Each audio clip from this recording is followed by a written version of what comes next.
Hi!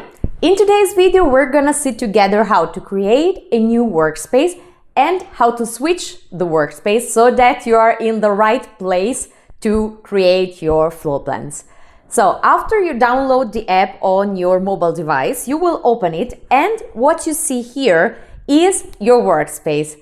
So let's imagine now that you want to have a private workspace for yourself and a company workspace. How do you create a new workspace? It's super easy. You need to go into your magicplan cloud. You will see the toggle with, let's say, your image, and you have select workspace as an option. You tap on that arrow at the bottom. You will see create a new workspace. And you can go ahead. We can call it XYZ and we do create. Now, once it is uploaded, we can go back to our app. We can refresh the app.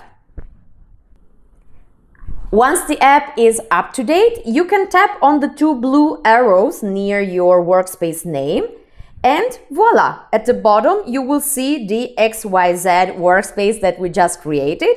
We tap on switch, and here we go. We are ready to start using our new workspace. I hope you enjoyed this video, and I will see you in the next one. Bye!